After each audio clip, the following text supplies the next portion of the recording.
Hey, Blazer Tails. Oh, have I got such a good one for you today. This is Wayside School is Falling Down. This book is hilarious. This is book two, the second book. The first one is Sideways Stories from Wayside School. Both insanely funny, both insanely crazy. Every chapter, there's 30 chapters, and every chapter has a different character, either a student, a teacher, or school staff, somebody who works at the school. But they are hilarious. They are crazy. Some of them you're just like, what just happened? And some of them, like there's one in here, when you start the chapter, you're actually reading the end of the chapter first. Very confusing, but very funny. But today, this is our first chapter Friday. So we're just going to read the first chapter. And let me share my screen. So you don't have to look at me the whole time. You can look at the author and you can look at the cover of the book. Let me make this bigger real quick. Hang on just a second. Give me a quick second. Let me move this real quick.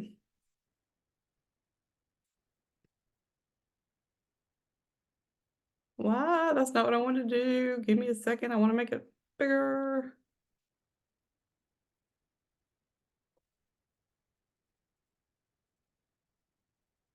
Why is it not letting me make it bigger?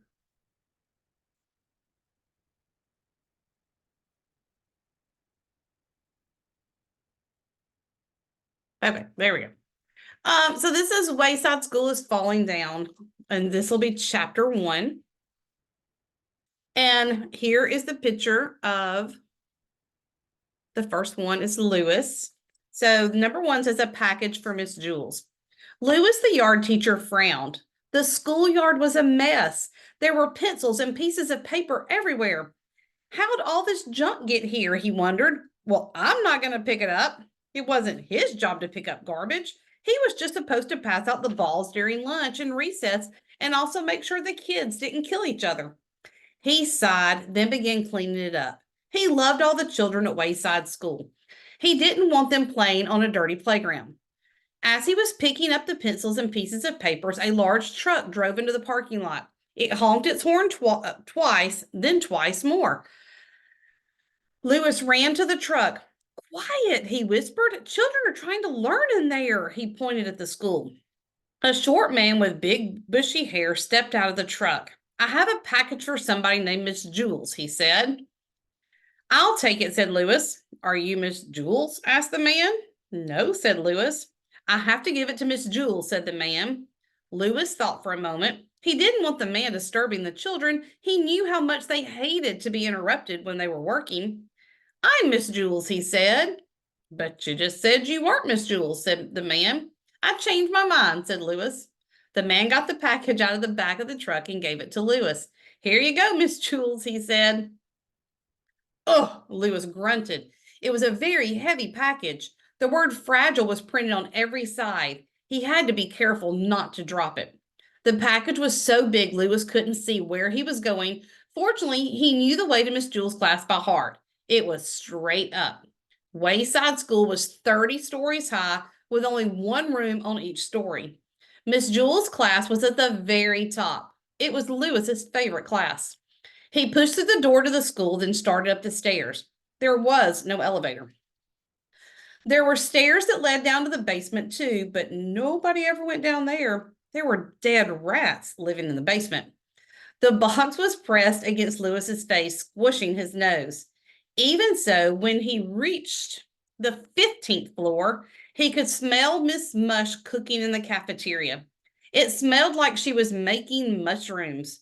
Maybe on my way back, I'll stop by Miss Mush's room and get some mushrooms, he thought. He didn't want to miss Miss Mush's mushrooms. They were her specialty. He huffed and groaned and continued up the stairs. His arms and legs were very sore, but he didn't want to rest. This package might be important, he thought. I have to get it to Miss Jules right away. He stepped easily from the 18th story to the 20th story. There was no 19th story. Miss Zarvis taught the class on the 19th story. There was no Miss Zarvis. At last, he struggled up the final step to the 30th story. He knocked on Miss Jules' door with his head. Miss Jules was in the middle of teaching her class about gravity when she heard the knock. Come in, she called. I can't open the door, Louis gasped. My hands are full. I have a package for you. Miss Jules faced the class. Who wants to open the door for Louis? She asked. All the children raised their hands. They loved being interrupted while they were working. Oh dear, how shall I choose? Asked Miss Jules. I have to be fair about this. I know. We'll have a spelling bee, and the winner will get to open the door. Louis knocked his head against the door again. It's heavy, he complained, and I'm very tired. Just a second, Miss Jules called back. Allison, the first word for you is heavy. Heavy, said Allison. Heavy. Heavy. Very good. Jason, you're next. Tired. Tired, said Jason. Sleepy. Tired. Louis felt the package slipping from his sweaty fingers. He shifted his weight to get a better grip. The corners of the box dug into his side and his arms. He felt his hands go numb. Actually, he didn't feel them. Actually, he didn't feel them go numb. Jenny, package. Package, said Jenny. Box. Package. Excellent, said Miss Jules. Louis felt like he was going to faint. At last, John opened the door. I won the spelling bee, Louis, he said. Very good, John, muttered Louis. Aren't you going to shake my hand? Asked John. Louis shifted the box to one arm quickly, shook John's hand, then grabbed the box again and staggered into the room. Where do you want it, Miss Jules? He asked. I don't know, said Miss Jules. What is it?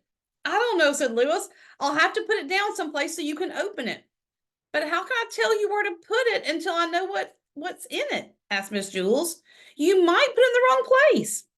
So Louis held the box as Miss Jules stood on the chair next to him and tore open the top.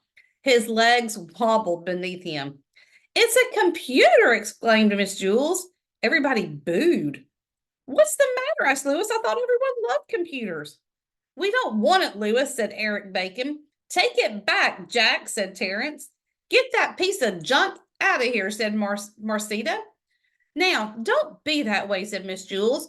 The computer will help us learn. It's a lot quicker than a pencil and a piece of paper. But the quicker we learn, the more work we have to do, complained Todd. You may set it over there on the counter, Louis, said Miss Jules. Louis set the computer on the counter next to Sherry's desk. Then he collapsed on the floor. Now watch closely, said Miss Jules. Everyone gathered around the new computer. It had a full-colored monitor and 2 disk drives. Miss Jules pushed it out the window. They all watched it fall and smash against the sidewalk. See, said Miss Jules, that's gravity. Oh, now I get it, said Joe. Thank you, Louis, said Miss Jules. I've been trying to teach them about gravity all morning. We have been using pencils and pieces of paper, but the computer was a lot quicker. That's the end of the first one. The second one, oh, this one's hilarious. This one's called Mark Miller. Ooh, there you go, Mark Miller. And his name's not really Mark Miller. It's Benjamin Nesmith, I think. Nushmet, Benjamin.